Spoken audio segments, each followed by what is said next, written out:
Hello बच्चों, my name is Mahesh Kumar. उम्मीद है आप सब लोग ओग्रू स्कूल के एंट्रेंस एग्जाम की प्रिपरेशन कर रहे होंगे। तो हमने एक क्लास लगाई सबसे पहले जीके की, जिसके अंदर हमने फोक डांसेस ऑफ इंडिया किया। उसके बाद हमने क्लास लगाई मैथमेटिक्स की, जिसके अंदर हमने डीमास रूल किया। आज हम शुरू कर रहे हैं क्लास इंग्लिश सब्जेक्ट की। English, right. तो जैसे कि आपको पता है कि 4 पोर्शन होते हैं इसके अंदर, एक होता है मैथमेटिक्स, एक जीके, एक इंग्लिश, एक सोशल साइंस। ठीक है, 2 पार्ट हम कवर कर चुके हैं, एक ही क्लास लगा चुके हैं दोनों की। आज हम थर्ड क्लास लगाने जा रहे हैं इंग्लिश सब्जेक्ट की। इंग्लिश सब्जेक्ट के अंदर जो आज हम टॉपिक करेंगे दैट इज एसे राइटिंग। वो हमारा कौन सा होगा? Essay writing. Essay writing is very very important topic. Essay writing जो है ये बहुत इंपॉर्टेंट टॉपिक है। You can write it as most important topic. Most important क्यों? क्योंकि जब से 2013 से लेके लास्ट के 10 ईयर्स से लेके अब तक हर पेपर के अंदर ऐसे राइटिंग आई है, हर पेपर के अंदर, राइट। तो ऐसे राइटिंग है, देखो मैं आपको तरीका समझा देता हूँ। ऐसे राइटिंग क्योंकि एज सच कोई फॉर्मूला है नहीं, इसके सिर्फ टिप्स एंड ट्रिक्स ही हैं। ऐसे राइटिंग में क्या होता है, हमें किन बातों का ध्यान रखना होता है? ऐसे राइटिंग में सबसे पहले तो हम करेंगे कि बच्चे को, एक तो हैंड राइटिंग बच्चे की अच्छी होनी चाहिए। ऐसे राइटिंग में मेनली जो पैनल देखता है, जो ओ ग्रुप स्कूल देखता है, वो क्या देखता है? बच्चे की हैंड राइटिंग देखता है कि बच्चे की हैंड राइटिंग जो है वो कैसी है, राइट। हैंड राइटिंग, एक तो बच्चे की हैंड राइटिंग उसमें अच्छी होनी चाहिए। और क्लास 2 से जो पैनल है वो ये उम्मीद जरूर करता है कि वो बच्चा एटलीस्ट सेंटेंस जो है वो ठीक बना सके, राइट। तो मतलब जो सेंटेंस फॉर्मेशन है, सेंटेंस फॉर्मेशन वो बच्चे की अच्छी होनी चाहिए कि बच्चा सेंटेंस की जो फॉर्म कर रहा है वो ठीक लिख रहा है, राइट। और थर्ड जो है वो है रेलिवेंट टू द टॉपिक, कि जो भी वो लिखे वो टॉपिक के रेलिवेंट हो। जरूरी नहीं कि जैसे ऑर्डर उसी ऑर्डर में हो, कई बार बच्चा ऑर्डर नहीं बना पाता सेंटेंसेस का, बट जो भी आप बच्चा लाइन लिखे वो रेलिवेंट टू द टॉपिक हो, कि वो टॉपिक के रेलिवेंट होना चाहिए। तो इन 3 चीजों को अगर आप ध्यान रखेंगे तो बच्चे को ऐसे लिखना आ जाएगा, राइट। ज्यादा भी नहीं करना उसके अंदर। ऐसे राइटिंग में सिर्फ 10 लाइन्स लिखनी होती हैं, सिर्फ 10 लाइन्स की किसी भी टॉपिक पे बच्चा 10 लाइन्स लिख ले। इन 3 बातों को ध्यान रखना है। Number 1 hand writing, number 2 sentence formation, number 3 की जो कुछ बच्चा लाइन लिख रहा है 10 लाइन्स वो रेलिवेंट टू द टॉपिक होना चाहिए, राइट। क्योंकि उसके अंदर देखिए ऐसे ऐसा जैसे स्कूल के अंदर होता है कि सेकंड क्लास का बच्चा है, फर्स्ट क्लास का बच्चा है, माई बेस्ट फ्रेंड करा दिया, काउ करा दिया, राइट, माई स्कूल करा दिया, माई सेल्फ करा दिया। तो ऐसे इतने सिंपल नहीं आते।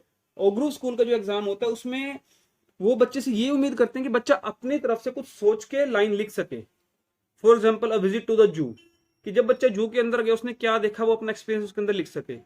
तो 3 शुरू में क्या होता था कि 3 टॉपिक दिए जाते थे, उसमें से किसी एक टॉपिक पे बच्चे को ऐसे लिखना होता था।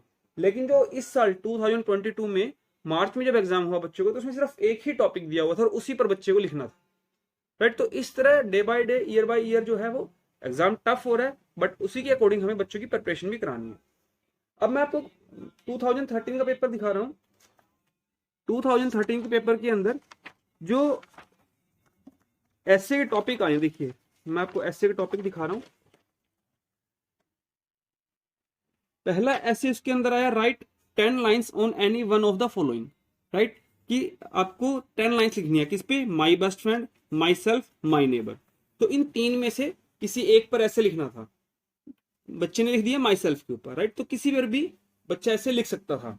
ये लेवल था वो बहुत आसान लेवल था कि बच्चे, क्योंकि माई सेल्फ और माई बेस्ट फ्रेंड ये हर स्कूल में हो जाता है, माई नेबर नहीं हो पाता, but my self my best friend हो जाता है, राइट।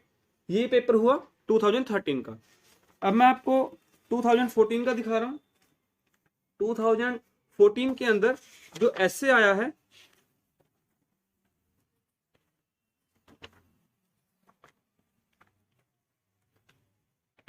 देखिए 2014 के अंदर जो ऐसे आया है, write 10 lines on any one of the following, the food you like to eat और डू नॉट लाइक टू ईट।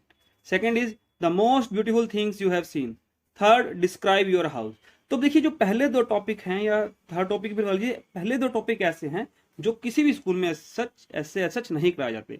लेकिन अगर हम बच्चों से पूछ के कि बेटा सोचो इसके बारे में कि आपको फूड कौन सा अच्छा लगता है, कौन सा अच्छा नहीं लगता, क्यों अच्छा लगता है, क्यों अच्छा नहीं लगता, इस तरह से बच्चों को ही हम मोटिवेट करें कि वो खुद से ही ऐसे राइट करें, राइट, कि आपने सबसे अच्छी चीज क्या देखी, उसमें क्या आपको अच्छा लगा, उसके बारे में कुछ लिखिए, क्योंकि सिर्फ 10 लाइन से लिखनी है। और जैसे कि मैंने आपको बताया, हैंड राइटिंग अच्छी होनी चाहिए बच्चे की, सेंटेंस फॉर्मेशन ठीक होनी चाहिए, ग्रामेटिकल मिस्टेक नहीं होनी चाहिए, और वो जो लाइंस लिखे वो रेलिवेंट टू द टॉपिक होना चाहिए। अब मेरे पास जो अगला पेपर है वो है 2016 का। 2016 के अंदर जो ऐसे आए हैं वो मैं आपको दिखा देता हूँ एक बार, ये देखिए। उसके अंदर ऐसे जो है, राइट एन ऐसे on any one of the following topic in not more than 10 lines. 10 line से ज्यादा नहीं होना चाहिए। पहला ऐसे है my school, second is my pet, third is my grand mother, right. तो इन तीनों में से कोई सा भी ऐसे बच्चे को करना है। तो मेरा कहने का ये मतलब है कि बच्चे को हमें ऐसे राइटिंग में इस तरह से प्रिपेयर करना है कि वो खुद से सोचे और खुद से किसी भी टॉपिक के ऊपर 10 लाइंस लिख सके। क्योंकि ऐसे राइटिंग का जो टॉपिक है, अभी तो क्लास 3 बच्चा छोटा है, 10 लाइंस में लिखवा रहे हैं, लेकिन आगे आगे जब बच्चा बड़ा होता है 4th में 5th में, तो ये लिमिट बढ़ा देते हैं 10 लाइन का, फिर वर्ड्स में लिमिट आ जाती है कि इतने वर्ड्स का लिखना चाहिए।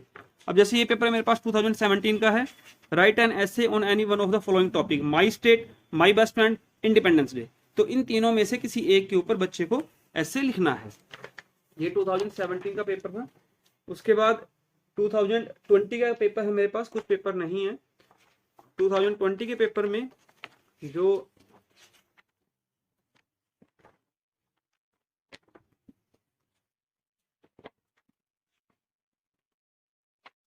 ट्वेंटी में ऐसे नहीं दिखाएंगे, चलो आगे देखते हैं।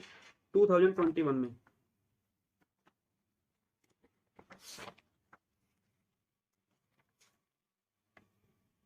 2021 से इन्होंने पैटर्न चेंज किया। 21 में देखिए इन्होंने चॉइस नहीं दी, उन्होंने सिर्फ क्या दिया, अभी तक चॉइस मिल रही थी।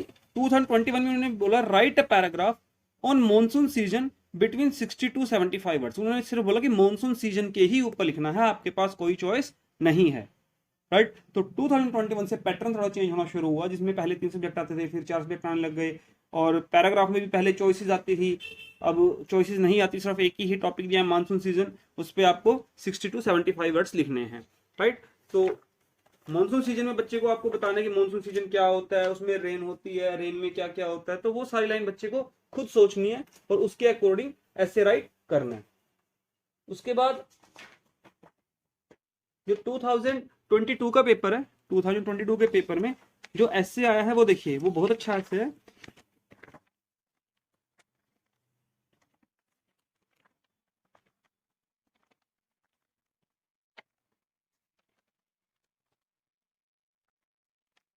ये देखिए, right a paragraph on good eating habits between 60 to 75 words. Good eating habits के ऊपर बच्चे को ऐसे लिखना, स्पेस फॉर आंसर, इसके अंदर ही बच्चे को आंसर लिखना है। तो अब आप देख पा रहे हैं कि जैसे जैसे टाइम बीता, ईयर बीता, तो उन्होंने लेवल का जो एग्जाम का जो लेवल है उसको टफ किया है, ठीक है। तो ऐसे राइटिंग में बेसिकली आपको क्या ध्यान रखना है कि एक तो बच्चा खुद से सोचे, इससे बच्चे क्या है कि जो सोचने की कैपेसिटी है, थिंकिंग कैपेसिटी है, वो इंक्रीज होगी। और खुद से सोच के इन 3 बातों को ध्यान रखते हुए कि उसकी हैंड राइटिंग अच्छी होनी चाहिए, सेंटेंस फॉर्मेशन ठीक होना चाहिए, और जो भी वो लाइन लिखे रेलिवेंट टू द टॉपिक होना चाहिए, उसके अकॉर्डिंग बच्चे को हमें मोटिवेट करना है कि बच्चे आप खुद बताओ कि इस टॉपिक के बारे में आप क्या सोच सकते हो, राइट। और ये जो चीज है वो काफी आगे तक जाके बच्चे को, क्योंकि जब बच्चा हायर क्लासेस में जाता है वहां पे ऐसे राइटिंग में लिमिट बढ़ती है, और उसकी शुरुआत यहीं से होती है कि बच्चों को खुद से सोचना सिखाएं कि बच्चा किसी भी टॉपिक के ऊपर खुद से लाइंस लिख सके, राइट। तो ये हमारा आज का टॉपिक था, जिसमें हमने इंग्लिश के अंदर ऐसे राइटिंग टॉपिक किया, और कल हम सोशल साइंस की क्लास लेके आएंगे। आप मेरे साथ जुड़े रहिएगा। कोई भी आपको डाउट हो कमेंट क्लिक कीजिएगा कमेंट सेक्शन के अंदर, मैं आपको रिप्लाई करूंगा। मेरी वीडियो को ज्यादा से ज्यादा शेयर कीजिएगा सो दैट कि मैक्सिमम बच्चों तक पहुंचे।